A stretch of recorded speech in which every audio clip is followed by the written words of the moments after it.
My name is Mike. This is Bike. Now, if you've been following my channel here, you've watched me kind of put this fine machine together. This is what we call the Ikea Jackpot. And if you watched the previous episodes, well, you saw me take a pile of parts I had accumulated over some time and assemble them together, only to discover I was missing as many parts as I had. We ordered parts. We got most of them off of eBay. Some of the parts were good parts. Some of them were not the correct part. Some we made work, which we do a lot of. We do a lot of kind of modifying and making stuff fit that's not really supposed to. Hodgepodging. This is the garage of hodgepodge. We try to make things fit when we can't get the parts we need at a reasonable price. And here lately, well, victory prices, or parts of victory prices, have gone up quite a bit.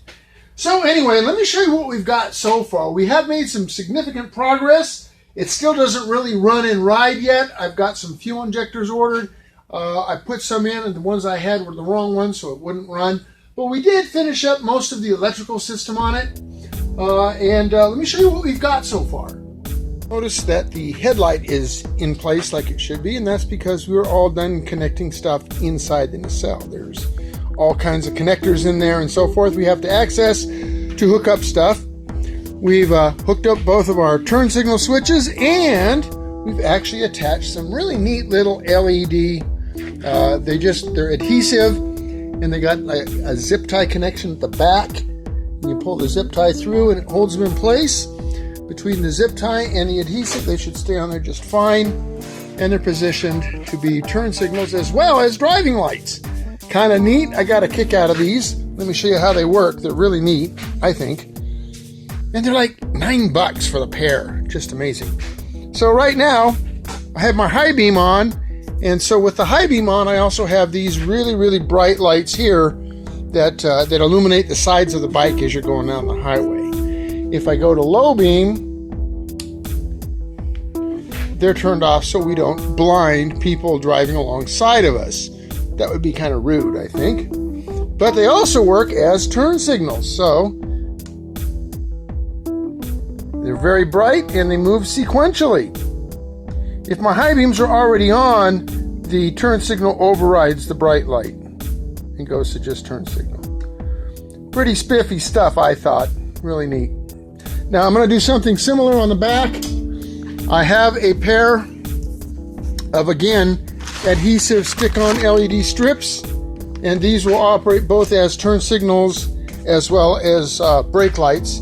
And once I figure out how I'm going to paint the fender, or if I'm just going to strip it out and leave it bare metal, whatever I end up doing with it, these will get stuck on the lower lip, something like this on either side, and those will be my turn signals for the rear. Being that I do not have the stock rear turn signals or bracket for the license plate, well, we're just going to run with a very generic license plate bracket on one side, which a lot of people like to do. I couldn't really attach it at the axle like a lot of folks do because that's because of this large adjuster assembly that's in the way. So we just attach it there. That'll work. Okay, we've got our throttle cables in, and I'm in the process of routing a clutch cable. This clutch cable housing is from a Harley Davidson, and I was very impressed when I took it apart to find that the cable diameter on the Harley is significantly larger than Victory. Got to give them credit for that because, well, one of the weaknesses of Victories is, well, they do occasionally break clutch cables, and now I can see why that isn't a concern with Harley. They use a significantly larger diameter cable. But I'm still waiting on a cable because this cable didn't have the right ends, so I've got some bolt cable ordered, and I'll attach my own ends and we'll get a working or workable clutch. Kind of the main reason I went with the Harley is because it's got this midsection adjuster on it, which I will need because I cannot adjust it anywhere else on this particular bike. We have our floorboards installed, and we have a rear brake hose routed. I could not complete the rear brake system on it because I'm still missing a couple of banjo bolts, but I do have the brake light switch that I require, and then we'll connect it to that rear to the rear brake caliper. The fronts, however, are complete. I do have functioning front brakes. We got a section of cheap generic brake hose, which you can get online on eBay for about 15 bucks. They're not very expensive, and we've routed it up here to a used master cylinder that I purchased on eBay. Again, you know, cheapest one on eBay, but it works. So that's a win right there. And so there you have it. That's our update on the Ikea Jackpot. As this video progresses on, we'll go ahead, once those fuel injectors arrive, we'll get the fuel injectors installed. Once those banjo bolts arrive, we will attach our rear brake line and our rear brake light switch. And we'll take this little bad boy out for a ride. So, stick around. Somewhere in a dusty, dirty back alley in western Arizona is an old fart trying to cram a square peg into a round hole. He'll work on anything, just as long as it's got at least 2 cool wheels.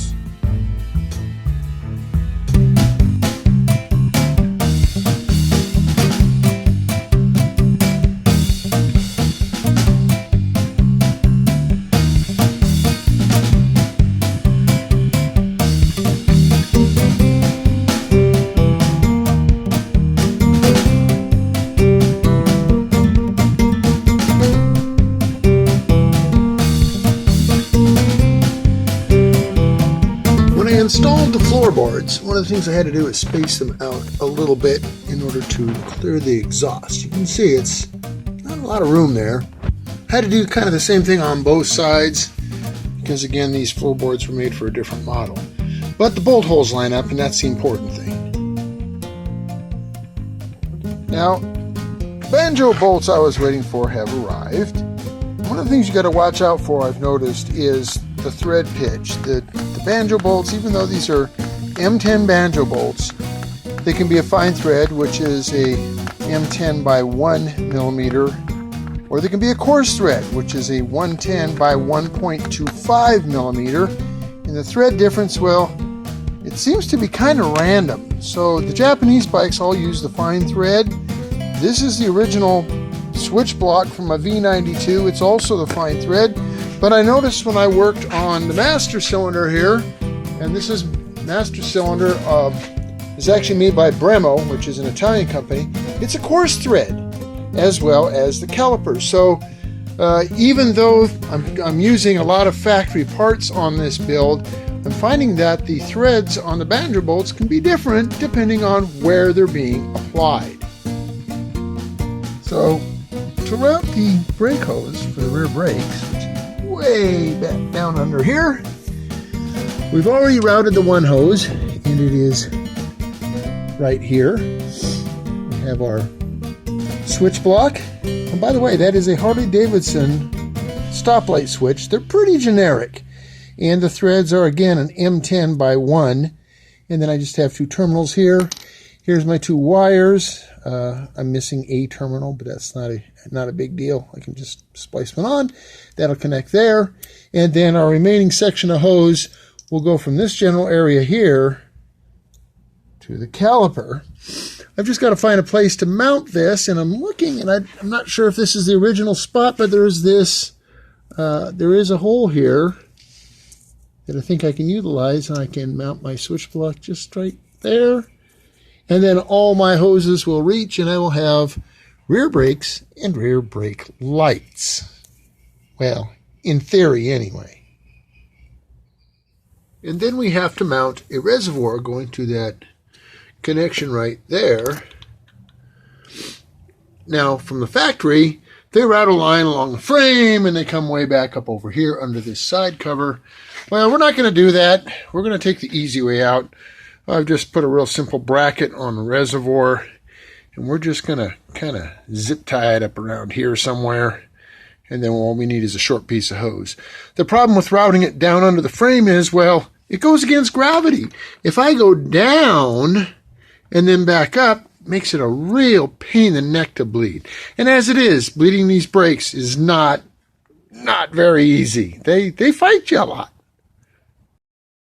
I had to consider when I decided to mount my license plate bracket here is the fact that, well, it's kind of a long ways away from anything that'll light it up. And if you don't have a license plate light, well, that's usually the excuse cops like to use to pull you over because, well, they just want to pull you over. So, I got these in the mail. They're a real simple gadget. They're basically just a threaded bolt head that you use. You thread the wire through the hole here, and this is actually a bolt that holds the license plate on. So the license plate retaining bolt is actually an LED. One of these on either side, and I will have an illuminated license plate. Now, this bike is not yet registered, so I do not have a license plate for it. What I may do is just use one of my extra mini spare plates and mount one of those on here just temporarily until I can get the paperwork done and get this thing registered. If I can find the paperwork. Yeah, I misplaced it. It's always something.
don't know what that's all about. One of the cylinders doesn't want to fire still, so those are cheap injectors, so you never know what you're getting when you buy the cheap crap, as I well know, because that's about all I buy, is the cheap crap. Now,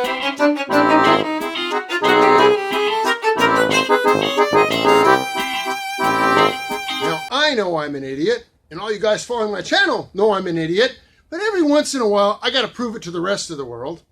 I left the TP sensor unplugged. Let's try it again.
Well, guys, it's another day, and it's been a while. You're probably wondering why this video has taken so long to get out, and that's because, well, I've run into sort of some issues here. I've had some family issues come up, and so that has delayed me a little bit. We ordered some parts, that's delayed me. So off camera, I've actually replaced the fuel pump again, and I've replaced the fuel injectors a couple of times because, well, it's just running really lean. And I haven't quite been able to put my finger on it. I've looked at the TP sensor, I've looked at some other stuff. So as much as I hate to do it, I'm going to have to call it quits for this video, only because I don't want to extend how long it is to be released. So we'll get it sorted out, probably off camera, and once I get it running good again, we'll definitely make another video.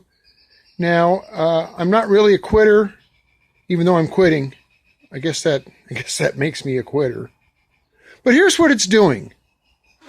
So what's happening is, when I start it, it will run. It's firing on both cylinders now, which it wasn't doing before, but it runs really, really lean. If I give it throttle, it'll rev up, but when it comes back down to idle, it just wants to die, which sounds like a loss of fuel pressure. Yet, when I put a fuel pressure gauge on, I'm showing 60 psi, which is more than enough to keep it idling. So here's what we're doing.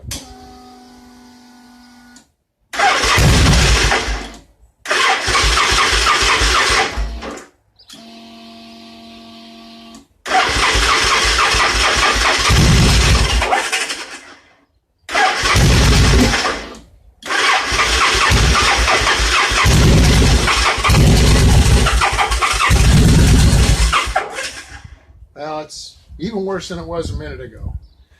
So, I gotta bend down my camera, it's the wrong angle. Anyway, what I'm saying is, well, it's just going to be more involved than I initially anticipated. You know, and I think back when this engine was in the Inferno It always seemed to run really, really lean and really stumbly, and I had to rev it a lot to keep it going. So whatever the issue is, it's probably just been transferred to this bike. Maybe a valve train problem. I'm going to look at the timing of the valves, that sort of thing. So we're going to end this video. No, I'm not a quitter. Some of you in the back there might be thinking I'm a quitter. I'm not a quitter, even though I'm quitting this video. We're going to stay on the Jackpot. We'll figure it out eventually. But come on back, and once we get the problems ironed out, we'll make another video. Thanks for watching.